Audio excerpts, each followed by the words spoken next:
Hello, everybody. This is your members' dialogue for January 2019. And as I've told you, I'm really excited about this guest because I've been wanting to talk to her for quite some time.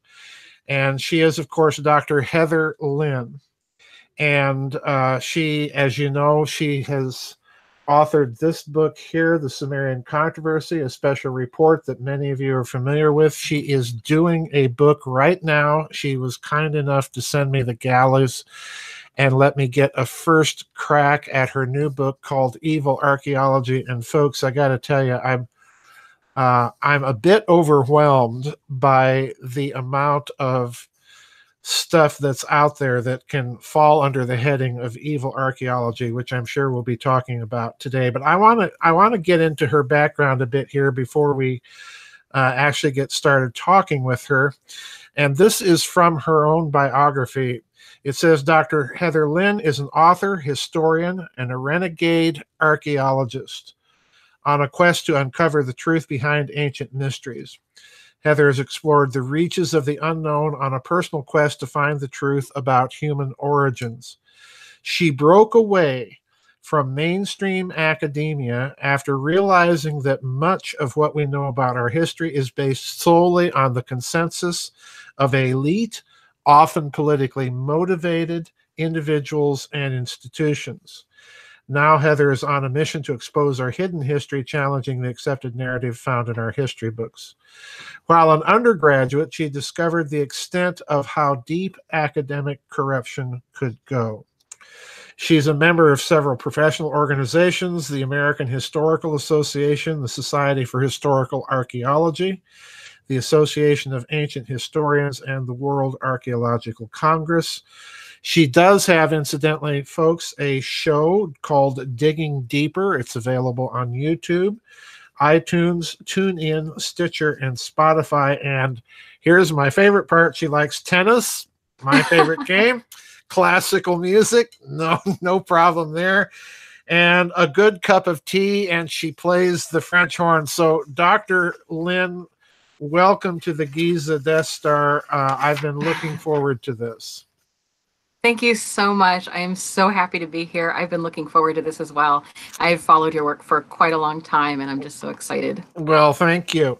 Now, you have a new book coming out, as I mentioned, and I want to get into this whole theme because if we look at, you also have another book, Archaeotheology, if I'm not mistaken, if I'm remembering the title of that came out a short time ago. 2014, maybe. 2014. And then Evil Archaeology coming out, I'm assuming, later this year. And then, of course, the Sumerian Controversy. And there seems to be a theme in your work.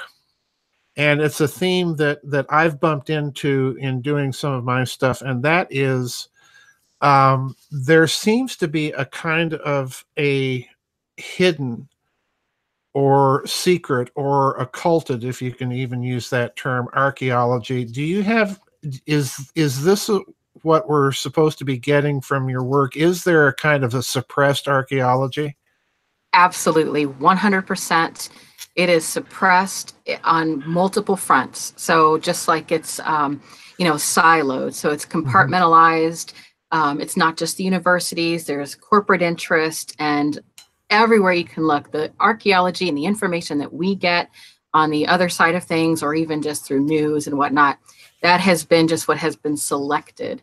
That is just, it is amazing how little we actually know, but how much is actually going on. You get a little news report here and there, like, archaeologists found such and such in, Russia or wherever. And it's like, oh, that's nice. Click, move on. That's so that we can kind of believe that stuff's going on, move along, everything's status quo. That's the superficial component. Underneath that are many, many layers, no pun intended, that you have to dig deeper to find the truth. And the truth is, there are politically motivated, financially motivated people who are digging and stealing and collecting and suppressing from the public. And that is what I do, is I try to expose that. Okay, let's get into this, because this is something that fascinates me as well. And I began to become aware of this problem within archaeology back during the Baghdad Museum looting, when that story first Yes. broke. And when you dig into that, Dr. Lynn, it strikes me that here is a case where, and I may be mistaken here, and perhaps you can shed some light on this, where we had a case of allegedly American soldiers going into the museum knowing exactly where to look for certain things. They went in, they stole stuff, they were seen carting things out. And then we get the story that the U.S. Marines were tasked with recovering a lot of the artworks. And what really has caught my attention here is that no one seems to be talking about the stolen cuneiform tablets, which are, you know, in their tens of thousands. So you're suggesting that there is an extensive attempt to suppress certain archaeological finds, and that this effort is both corporate and academic. Am I reading you correctly here? Yes, it's corporate. It is academic, but only in the sense that academia right now is in a really bad state. They're pretty much corporate. They're corporatized. Right. I like to refer to them as the academic industrial complex at this point. Yep. So, I don't want to bash academia in philosophy, because I believe education is important.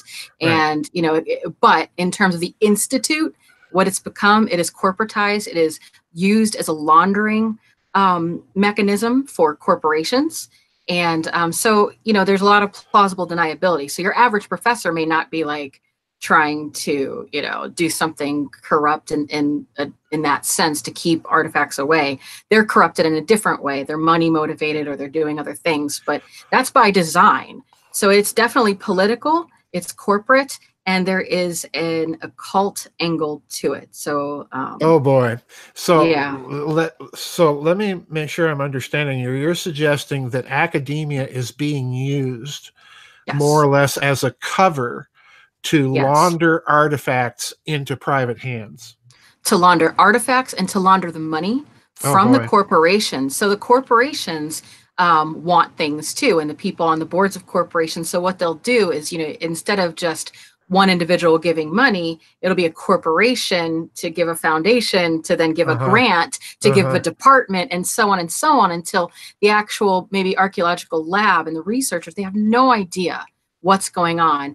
They don't care. They don't want to know, because that's their paycheck. The no questions, nothing. So, but the money is going from it's coming from the top, and it is now, they're beholden then, of course. So you find something, it's not yours. It's not in it's supposed to be in the public trust. But when money is at play like that, of course, your first loyalty is going to be who paid you.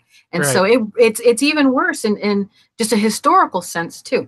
WikiLeaks, I discovered through researching WikiLeaks that there was an ongoing scheme to infiltrate academia by going in and finding willing participants who would, say, be grad students, undergrads maybe, who wanted their work done, say, for free or for nothing. They wanted to be able to party. What they would do is have think tanks go in and do the research, write all the papers, let this person slide through to get their degree, but with the promise of, say, this research that you're going to supposedly put on our behalf is going to have a political agenda. It's going to exalt the memory of this particular, say, Nazi or whomever.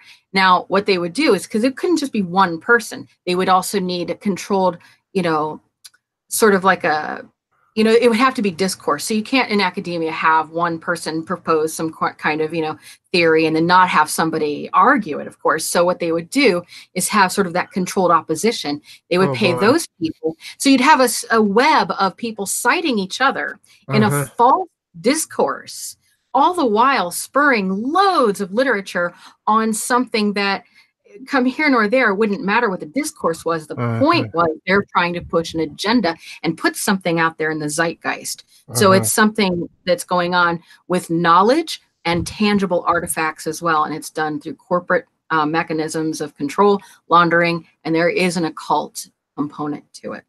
Let's talk about that, because you're describing a process where they've essentially taken the whole peer review concept and Yes. bowdlerized it, in the very same way that Adam Weishaupt, the Bavarian Illuminati founder, talked about centuries ago, 2 centuries ago, of deliberately pushing certain people and their narrative into the public eye by book reviews, peer review, and academic journals and so on. So it sounds to me like they've updated this, but this occult agenda interests me, because if we're talking about a hidden archaeology, if we're talking about a quest to go out and find things, and as far as I can tell, this kind of hidden archaeological agenda begins with von Schliemann. Let's go and prove Troy and find out all of this stuff, and get a hold of all of this. So let's talk about this occult agenda. What are they looking for, these people in the background, and why are they looking for it? This is the million-dollar question. There could be so many things that they're looking for, because it spans different cultures, it spans different eras. So on one hand, they're looking for the Tablet of Destinies. I know that that's something that's high on the list. They're looking for, again, with the Destiny theme, the Spear of Destiny, some of those typical Christian relics, Ark of the Covenant, etc. But see, that's the point. It's like they're looking for a host of different things. And so to say, well, what is it that they have in common? What is it that they're trying to do? That's the million-dollar question. And I can't say for certain that I have enough data to answer that question. I have my own thoughts and speculations, but that's as far as I can really take it. But yeah, share some of those. We do high octane speculation here, so great. I love that term. No one's gonna be upset if you speculate a little bit on what you think you're after. I love that. Well, it's really okay to be able to just say I have to back it up a little and explain why I would think this first.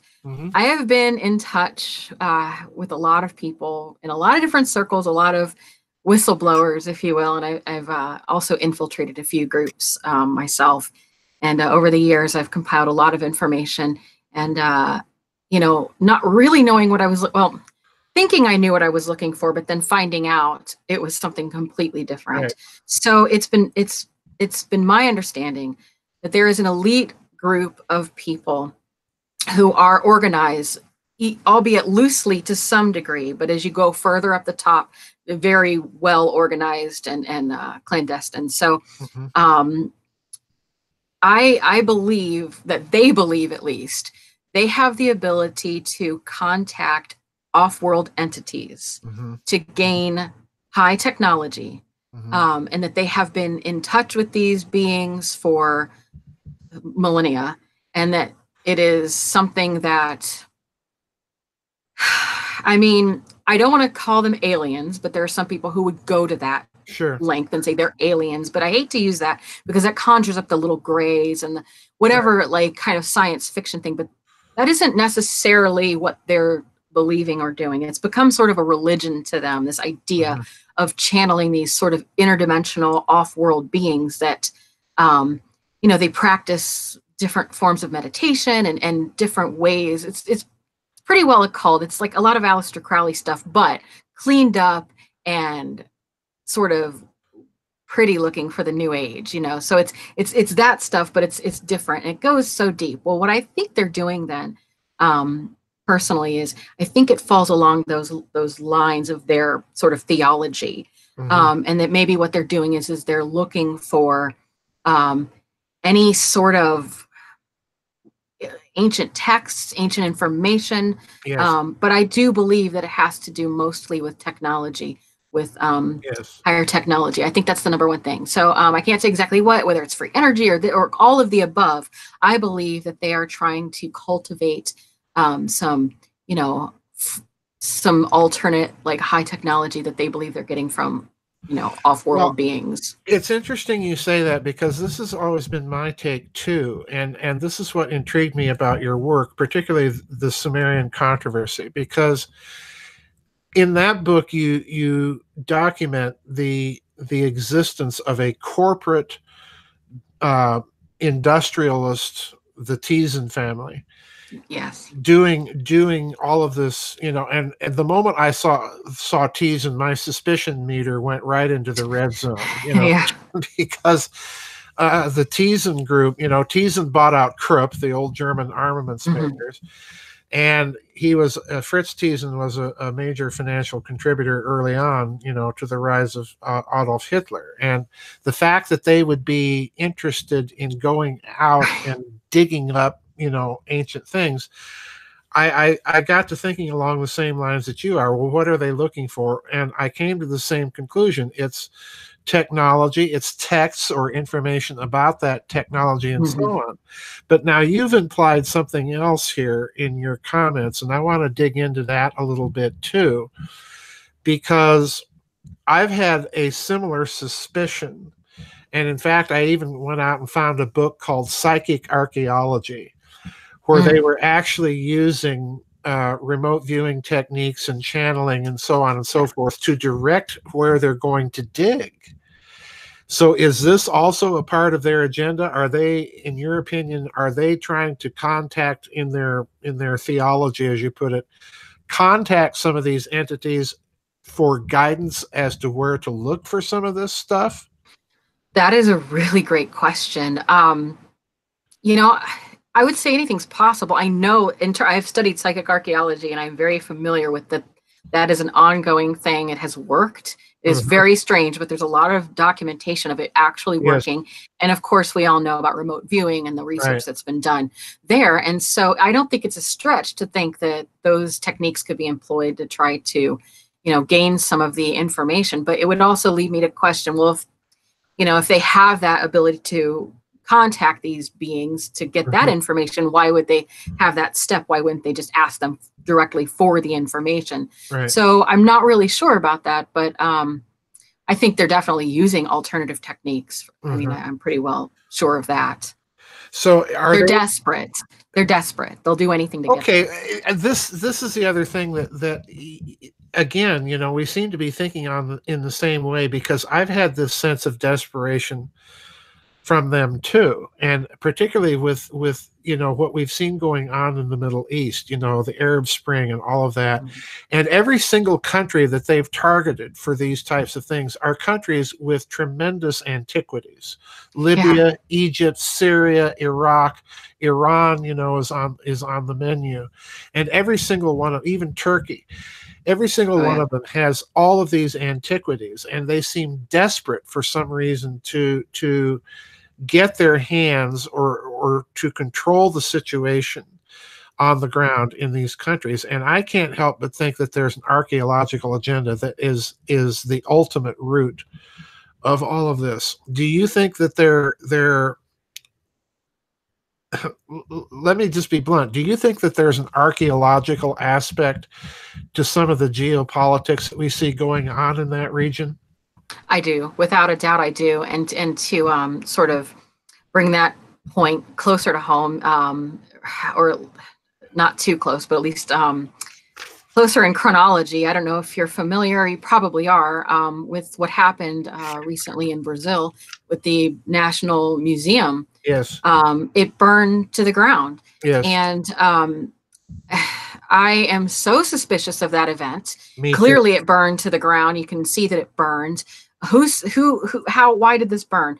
I'm not alone in thinking this. The Brazilian people actually went and protested. They flipped out. They are wanting answers. They're not getting the answers that they feel they deserve, and they do deserve. And so I think this is a disaster. I wrote about this recently in a ebook that I have online called Lost Wisdom. Mhm. Um, because I wanted to sort of reinforce how important this event was. The artifacts and the texts and everything that were just completely burned, or maybe it's yeah, it's more than what was lost in the Library of Alexandria. This is the Oh biggest. my. This is literally by number, by actual number. I have that documented with sources and footnotes in the book, but it is the biggest loss of antiquities that this world has ever seen that we know of in historical record. I mean, who knows, of course, what may have happened in some like pre-nuclear war. We don't know what happened, right? But no, this is a disaster, and I believe that yeah, it burned, but who got in there first? I mean, in other words, they went in there to steal something. They stole and then they burned the evidence. They burned it all down. And it's not just this, it's not just me saying, oh, it sounds fishy or whatever. No, no, no. This is, if you read the reports of how this all went down, how they could not get the firemen to even show up. They were blocking them from putting out the fire.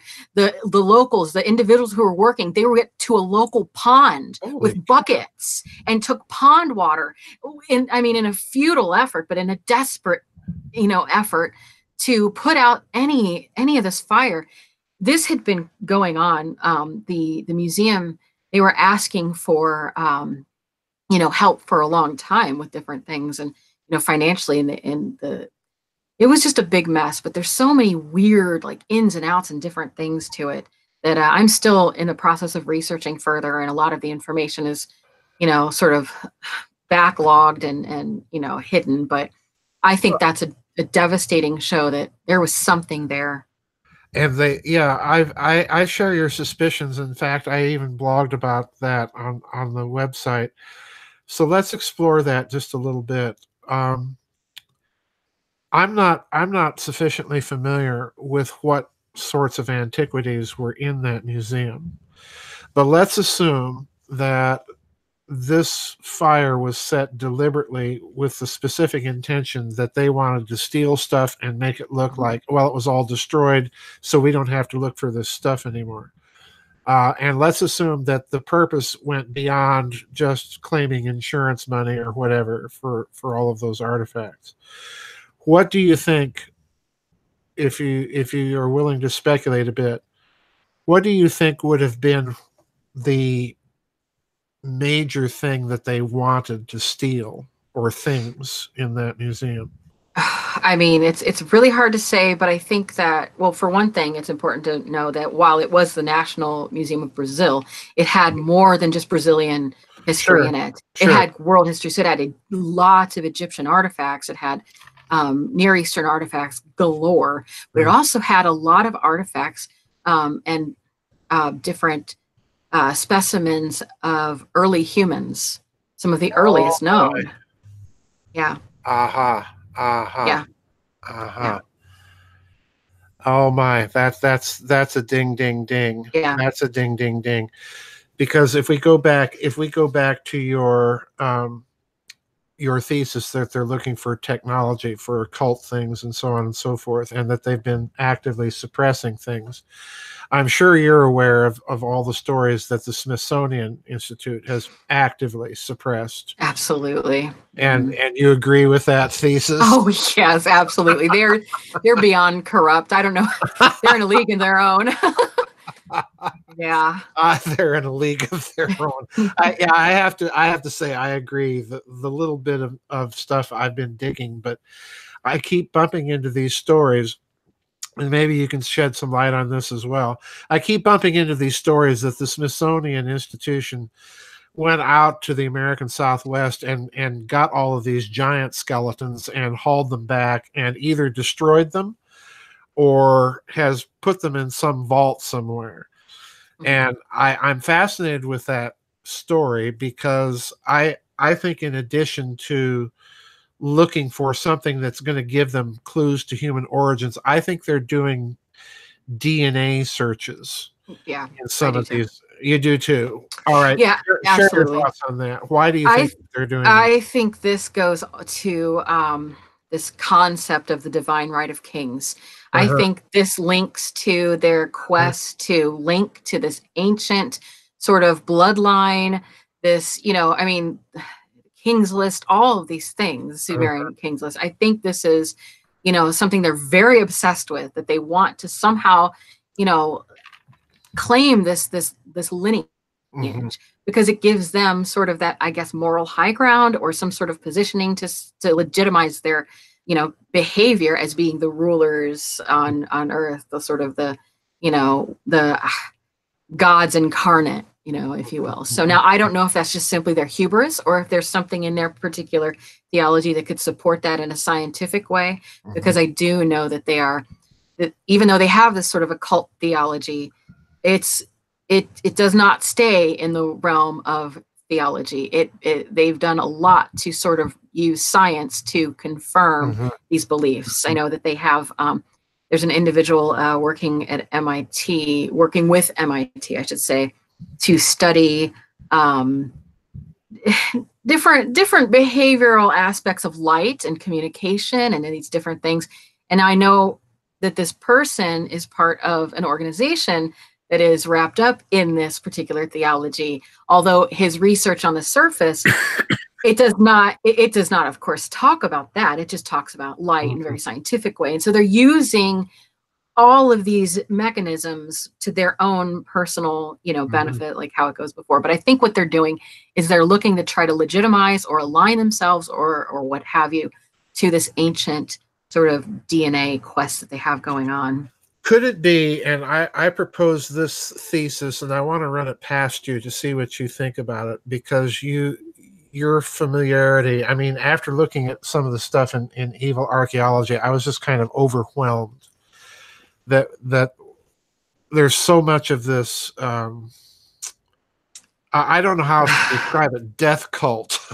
Yes, that's exactly it. Death cult. And just wait till you get Anunnaki Connection. That one's coming out next year. The publisher put it back a little bit because I had to go and update it. But this was one that, like, literally I could not get published anywhere, and then finally was able to get it published. But it's like the culmination of all of this. I mean, this rabbit hole just doesn't stop. And you hit the nail on the head when you said death cult. That is exactly what this is. Well, what amazes me about this death cult, and I floated this hypothesis in my book called Cosmic War when I was examining the Mesopotamian texts about the tablets of destiny that you referred to earlier, that you think they're looking for these things, and I do too, quite frankly. But one of the things that struck me about some of these technologies, that particularly that you read about in some of those Mesopotamian texts or even some of the Egyptian texts, is that they always seem to be used in close physical proximity to the user. In other words, I think maybe we're looking at something biometrically activated.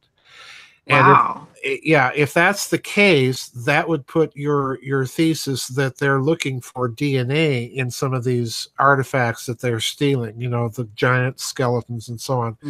That would put this into a whole different light. And I'm with you. I suspect that they're doing this, but I'm sure that you have more evidence for it than I do.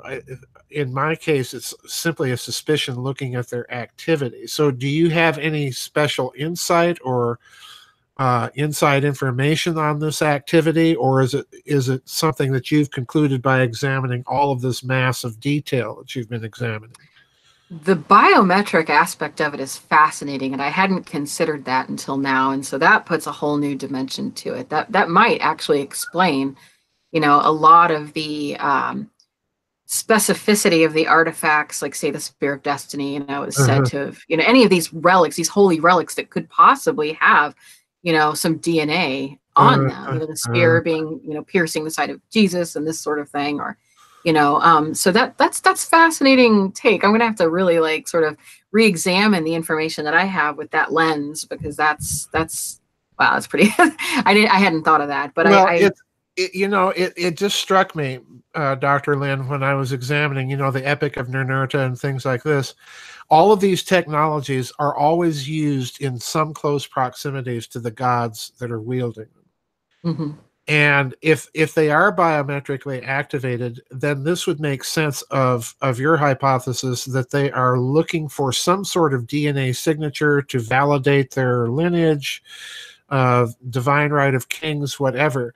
And it's that divine right of kings. The gods are the ones always wielding this technology. In other words, it's as if they have the right, and that's kind of what made me wonder. It's kind of a silly hypothesis, but I put it out there. No, it's really good because I'm starting to think about it, and um, there's a lot of questions like, okay, so what is why would they need to prove the DNA? Because so for Mhm. instance, to convince the people that they rule, I mean, that's not even a factor. They don't need that evidence to Mhm. have that divine rule, so to speak. So what else could it be? And maybe, and I just thought of this while you said that, maybe what it is, knowing that one of their ways of communicating with these beings is through this like meditative sort of practice. It's something that literally is a practice where they have to, some people could be better at it than others. Mhm. So maybe there is some sort of genetic, you know, Mhm. factor that makes some people more able to, really hone in on those messages. Maybe that's something they're looking for. Maybe some of the people that, they think can channel the messages don't come across very clear, like remote viewing, how, sometimes some people, are very good at it and other times the data is like not so good. And so maybe it's something akin to remote viewing where if there's that genetic signature, maybe they're looking for those people that, have more of a direct conduit to that That's a communication. possibility, and I'll tell you why. I just did a book about mind control, Mm. and one of the things that struck me was that the Soviets, in their mind control secret research, they were looking for ways to profile people with certain psychic abilities, and one of the ways that they were doing or searching for was genetics. Oh, And wow. yeah, and in since we're talking about all of these ancient technologies, these occult objects, the spear of Longinus with the possibility of a DNA sample on it, and so on. One of the interesting things, my co-author and I, when we did a book called Transhumanism, a grimoire of alchemical agendas, is we discovered, actually he discovered on the Oak Ridge website, believe it or not, the Oak Ridge Laboratories in Tennessee, he discovered that the Department of Energy was conducting genetic research to find genetic markers for people that, could curl their tongue, wiggle their ears, had perfect pitch, uh, alcoholism, homosexuality, and I forget what the other one was. It was just Dr. Lynn, it was just this bizarre That's list, bizarre. totally bizarre list. And Wow. now thinking about it, I'm wondering if we're looking at, if we're looking at some sort of uh, not just an archaeological project to suppress information and get a hold of some of this stuff, but I'm wondering if now, with your idea of DNA, if we have to include now the Human Genome Project as Yeah. partly an archaeological project. Oh, it is definitely an archaeological project. It's, they have the National Geographic and all these, places have like partnered with these anthropological organizations Yep. to then partner just to collect all of our data and, people Yep. going through Ancestry and Hmm. 23andMe and they're giving all these things, away, but they're doing this in this, yes, it's definitely archaeology because, as you know, the anthropology and, is archaeology and vice versa. So, this is definitely in that. This is their way to sort of give like a tangible scientific, Hmm. marker of these Hmm. things. And so no, it's definitely something to consider. But yeah, I hadn't Yeah. considered that fully. So yeah, thanks for that. That's Um, gonna send me in a new direction completely. I can't wait. well, listen. When you get the Anunnaki book done, and when you get Evil Archaeology out, I would really appreciate, and I know that the members on my website would appreciate if you could come back and we'll talk specifically Oh yeah, anytime. about those books, because there's so much here. And again, I go back to what I said when we started the interview. In Evil Archaeology, I was just kind of literally overwhelmed at Yeah. all of the, you think you've heard it all, but Right. but Yeah. it's so overwhelming. And what really gets me here is if we have this kind of archaeological suppression going on, what is it that they're suppressing? In other words, they put out certain things. I just saw this story about supposedly they've discovered Anthony and Cleopatra's tomb. And this is Zawi Hawass, which I take with several bags of salt, but right. Yeah. but they tell us these things, but you get the feeling that when they do, they're leaving out so much. So I want to focus now on what you think they're suppressing. I think it's multiple things. I think it depends on who's involved. I think it's one of those, it's like a treasure chest, like, or looting in any way. It's like they go in and they're like, you take this, I'll take this, I'll go, so everyone involved gets their share of the pie. So for instance, you're talking about the Thyssen family and how they were just involved in this. And then absolutely the motivator there is, at least we can say he's an art, like an antiquities. Now he's a dealer. He sells things, but he collects them. His collection is huge. So he wants these things for his personal collection. That's one. But then there's also that power structure. And my question with the Sumerian controversy was, why would the oil company care? What do they want? That's really bizarre. So, you can totally guess, so, being energy and this type of thing. But so this is one of those things where, like, in this particular excavation, you could say that the university, they were doing it so that they can, have name recognition and continue getting this, funnel of money from all these, organizations. The donors, the individual donors, they were involved for their individual reasons. Some of those could be occult, some of them could be just personal, or all of the above. Then you have elements of the government that were actually in a different government. And mind you, this was British intelligence who was also funding in a different country. This is bizarre. Yes. Why would they want? It's, of course, maybe British intelligence or American any intelligence, that's their job, is to have intelligence. But relevant modern intelligence, why ancient texts? Why artifacts? Why isn't that something that, that sounds a little weird to me on the the surface level? Then of course you have the corporations. And so again, I think everyone has their own agenda and they all get in there, work together and like this, hive of scum and villainy, and they go in there and they take over. And so what the actual thing is, I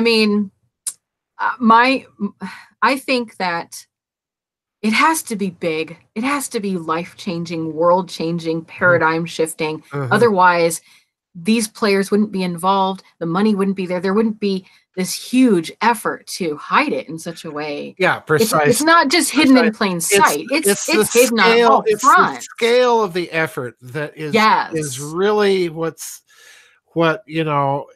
gives the game away, that they're really looking for something hugely significant. I agree. It has to be something significant. And part of what I think it is, in addition to technology, I think is life extension specifically. I believe that it has to do with like higher technology, but life extension technology. I believe that based on the Sumerian text and the some of the I don't know if you're familiar, probably are. You're very well versed in this. So you're probably familiar with the temple scribe schooling system. So like if a scribe wanted to, be a scribe, they would first go to school. They had education. They were taught all the ins and outs and regular things. And then they had basically a college system set up. Right. And so not everybody went because most of the people were being trained for administrative purposes, but just like they would now, vocational things. Right. But then other people were like, well, we're going to go a little further. And so that was what university in their sense was for.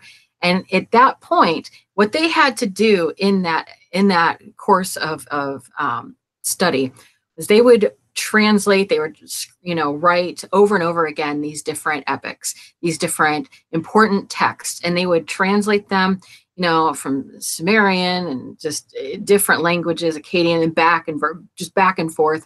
But each time too, if they were in a different, say, degree level, they would get different versions of the text. So, like even something as simple as the Epic of Gilgamesh, they would have the Epic of Gilgamesh for the entire class.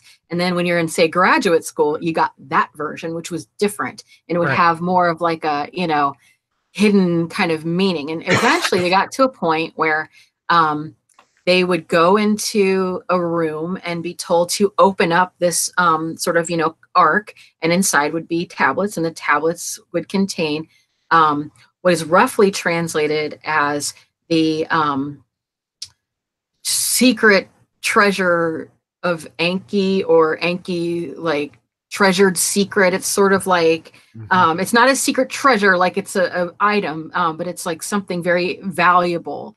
And it is this piece of knowledge. And so, it just reminds me of, the myths, if you will, of, say, like the pre-Noah figure and all of these, where they have, of course, with Gilgamesh going up and trying to find this sort of like healing plant or whatever, so the secret, the treasured secrets of Enki included medicine, and that was a big thing. It was healing specifically. And so, I mean, and they cover it a little bit in Evil Archaeology about how demons and these sorts of things, it was actually like medical school. The Sumerians had a very advanced system of medical knowledge that it may not seem so, but they name diseases, so to speak, like demons. It was the way they understood to do it. So, but they really had a great understanding of healing powers and all these things. So there's 660 of these medical / exorcism texts in the British Museum alone, and that's just those. I mean, there's so many. But what they really focus on is this idea that once you became sort of in this priest class, what the main education was that you were to acquire directly from, Enki was like life extension and healing specifically.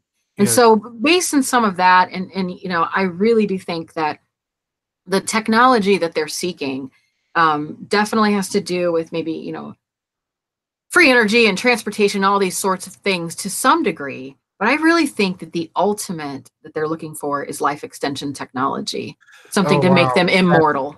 They're looking for immortality. Yeah, I think you've hit the nail on the head, because I noted in, and I'm not trying to give away anything from Evil Archaeology, but give it away. It's fine. I'm all right with that. You mentioned in there that there is a possibility that there is a biophysical component to demonology.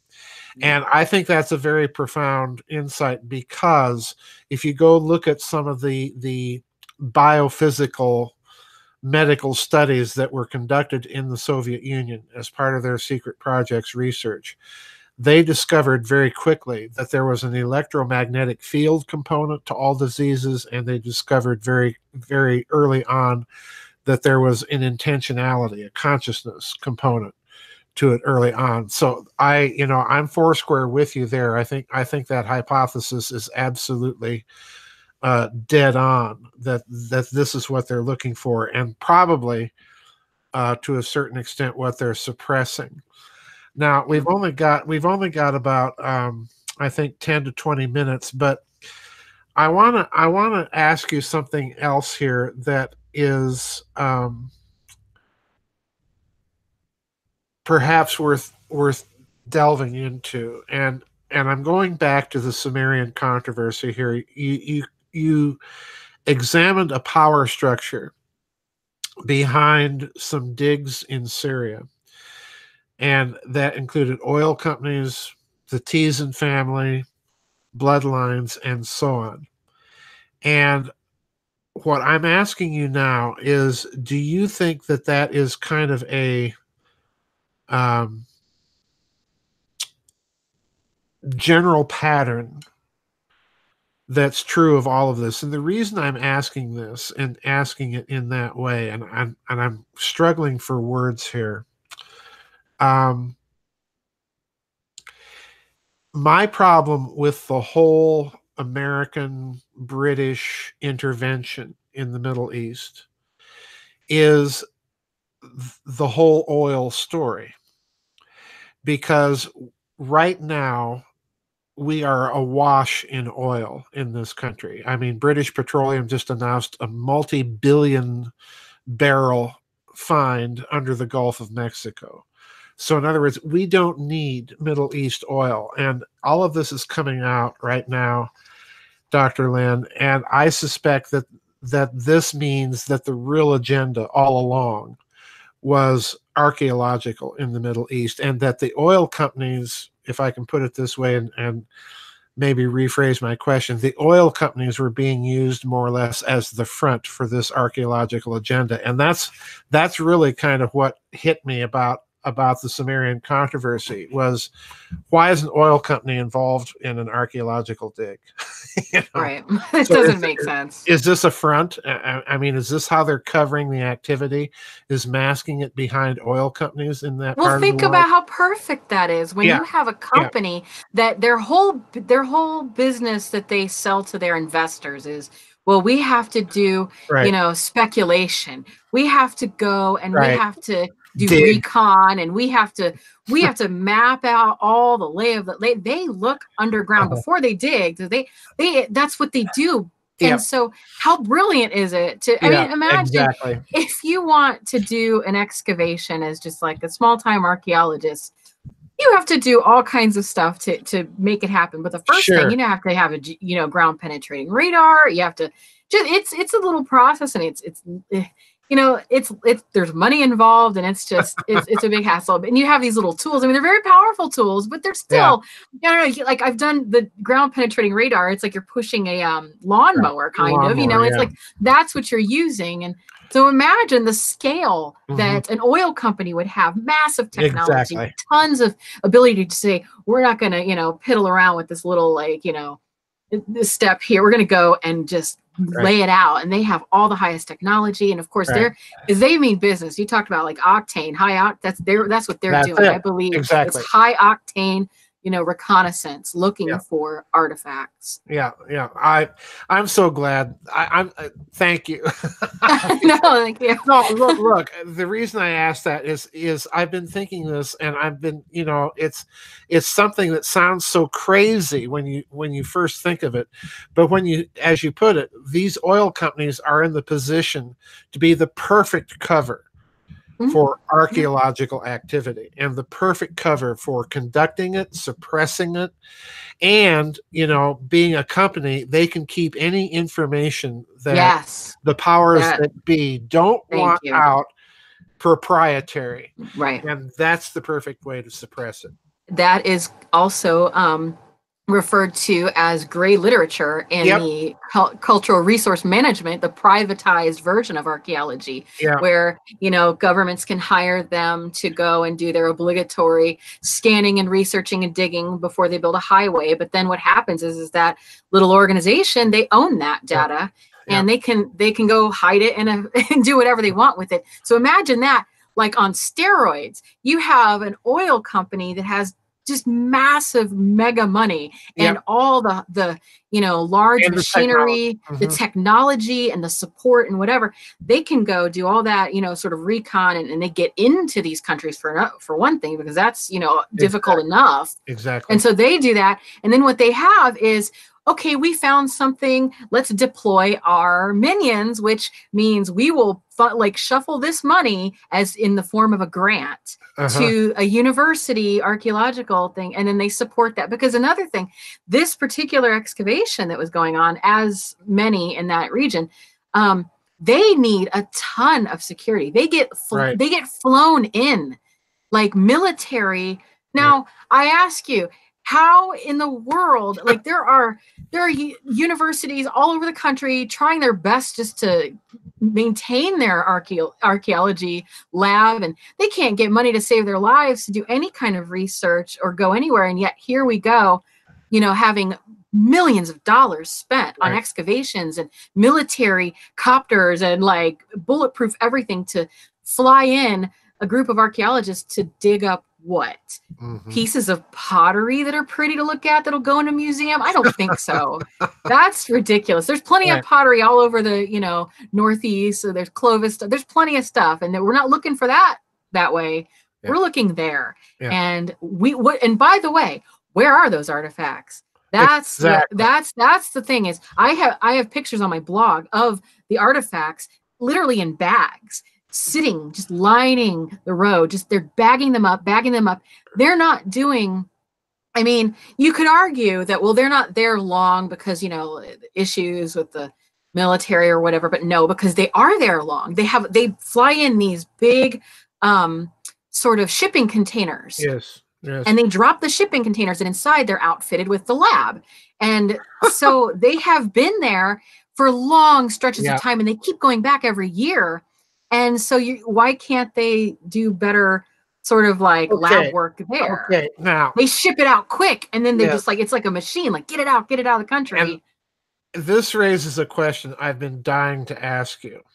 Because, okay, let's grant the proposition now that we're dealing with some sort of multi-million-dollar archaeological, off-the-books, occulted archaeology, secret archaeology, and it's being conducted behind the front of oil companies that have a lot of money to spend. They can, do archaeological digs in the guise of environmental studies and so on and so forth. And they're uncovering all of this stuff, and they're only telling us about maybe 2% of it. What I want to know is, let's go back to the Baghdad Museum looting. We know that they stole and then recovered lots of art stuff, okay? Just plain artwork. And I have suspected for a long time that the artwork was the cover theft. In other words, we're going to steal some big, high pricey, well-known stuff, and then we're going to steal a lot of cuneiform tablets. And we're going to recover a lot of the art stuff, but people are going to forget about the cuneiform tablets. Absolutely. Okay. What I want to know is, where in the name of sense, Dr. Lynn, are the translations of these tablets? Wow. They're not public. Yeah, well, precisely. That's my problem. They're not public.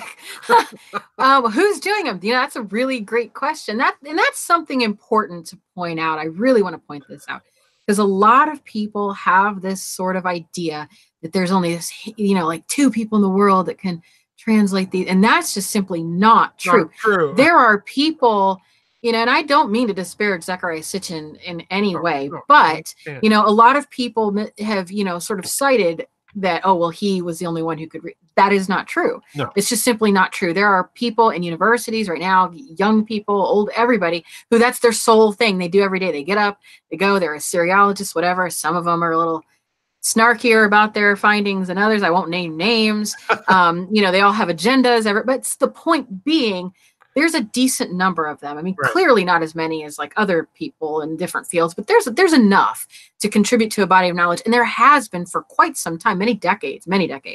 So that's something important to realize, is that it can be done. It is done. And so I'm sure that there is a team of, linguists and translators who have, contracted. And you know what? They may not even know what they're doing.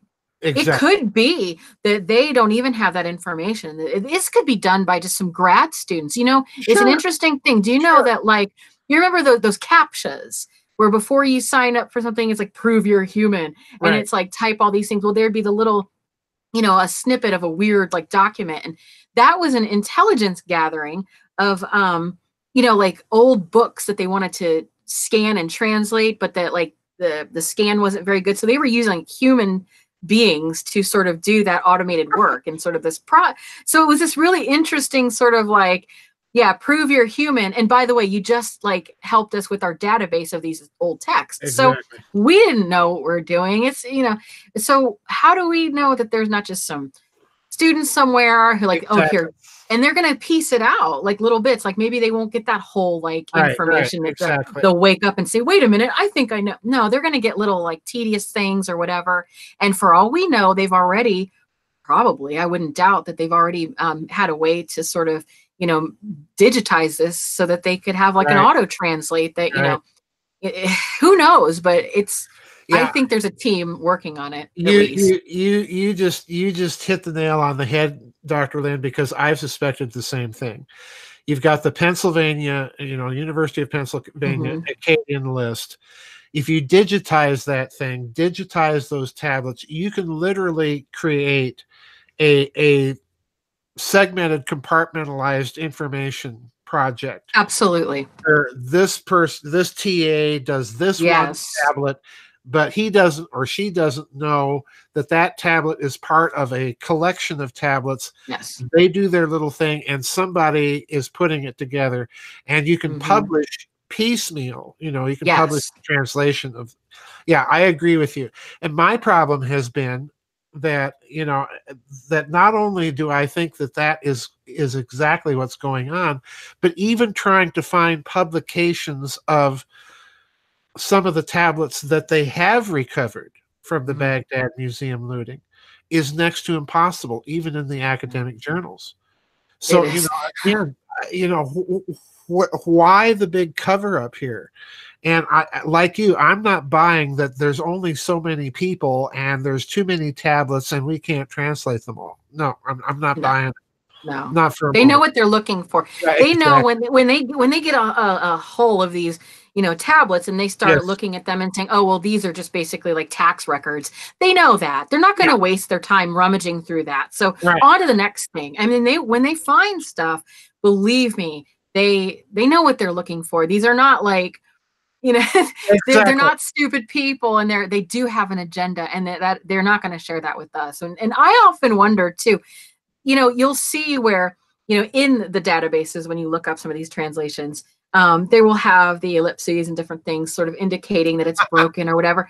I mean, we Uh-huh. can trust that, right? But Uh-huh. can we? How do we Yeah. know we're having to believe, Yeah. this person, this like communication channel that, oh, well, that little part was broken. Yeah. Yeah, like the Dead Sea Scroll, the convenient part of like, he kissed Mary Magdalene on Yeah. the Uh, rip. ah, Like, yeah. okay, it's Dot, sometimes this dot dot dot, dot, it dot. seems awfully like, Convenient. convenient. Yep. Yeah. So I wonder that sometimes. I have nothing to back that up other than the fact these are all corrupt people. So why not? Well, and that's my thinking too, and it brings me to yet another question I want to ask you, and this will be the final one because I've taken enough of your valuable Oh time. no, it's fine. I But enjoy it very much. but this, since we're walking off the end of the twig of speculation here, I want to walk off one more twig because your book about the Anunnaki that you said you had so much difficulty trying to find a publisher that would do it. Well, I posted it on Amazon, and Amazon took off all my books. I don't know so that's a sad thing right now. If anybody goes to look for my books, you can't buy except Land of the Watchers, which was the follow-up to Sumerian controversy. It was selling for like $2,500. It was not, don't ever buy that. There's some scammers out there who are selling these things. No, these are not even the real copies. So this is just, Holy nobody cow. buy this book. So unlike most authors, I'm going to say nobody buy my books. Don't buy my books because they're it's like on Amazon. Amazon destroyed everything. Like you can't get the books, and it is a disaster. It was a total Holy disaster, and cow! they I took didn't all know my that at money all. too. They took all my money. They froze my money. It is They kept saying I had objectionable content. Well, let me tell you, you've read.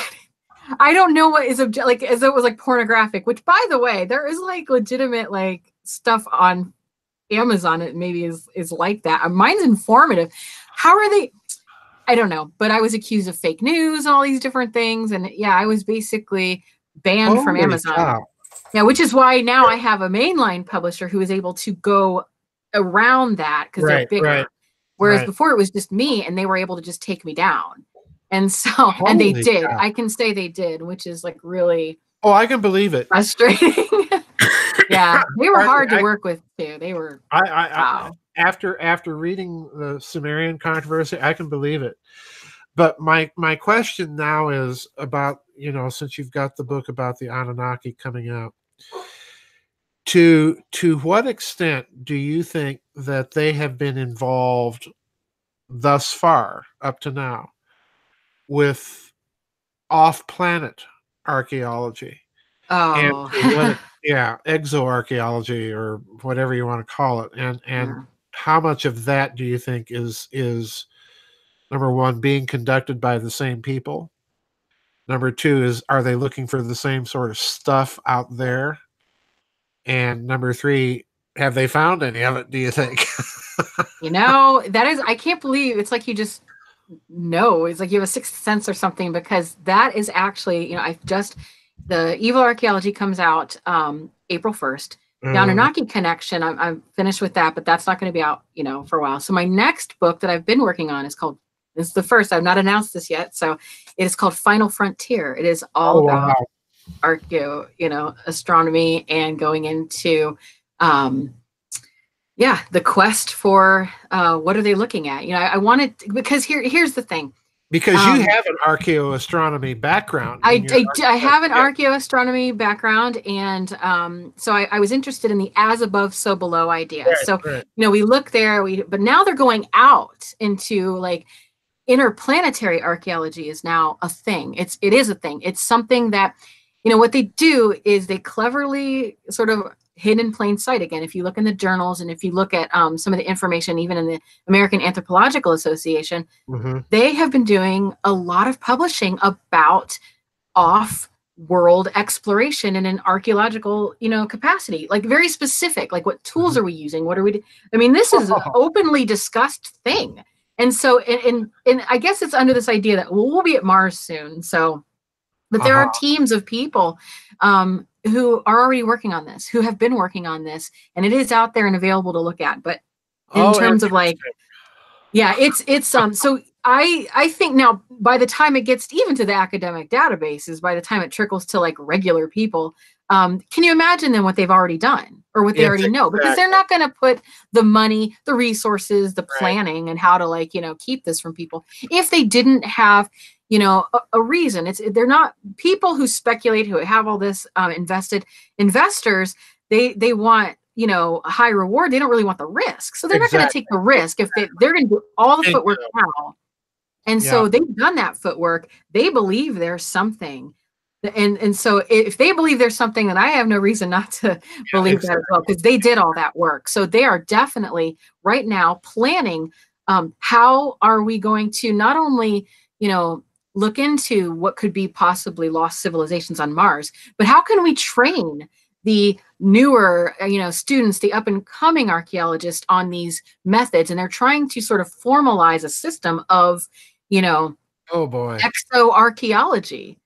And so it's real, it's happening, and we're finally going to get it. We're finally getting a little bit of that. So could you imagine it Uh-huh. has already been done? I imagine Exactly. there's things done already. And so Yeah. I think that's a huge part of it too. If they're formalizing a system, Yes. yeah, it's And it's already and been it's done. it's a it's going to be public too. They've done their beta testing. So yeah, Absolutely. I'm not in the business of like predictions, yeah, hashtag 2012, but yeah. I'm going to say I predict that in, you know, probably 8 years, within 8 years, not even 10, but I would say 8 years, we're Uh-huh. going to see a generalized sort of like acceptance and common sort of push towards this idea of, archaeology on other planets, that it's going to be Uh-huh. normalized and even like taught to kids in certain ways to get them interested in STEM research, all this stuff. It's going to go in that, because that's what the anthropology associations are doing, is trying to see how can we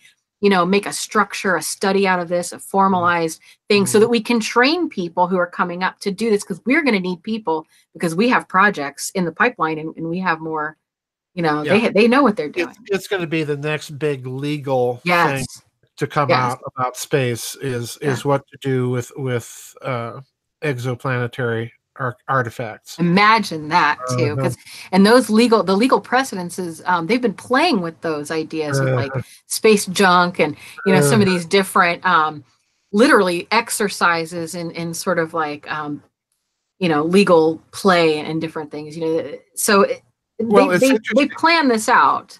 Yeah, it's interesting because if you look at what they've done in law Right. thus far in terms of space mining, it looks to me that you could take what they've decided in terms of law Yeah.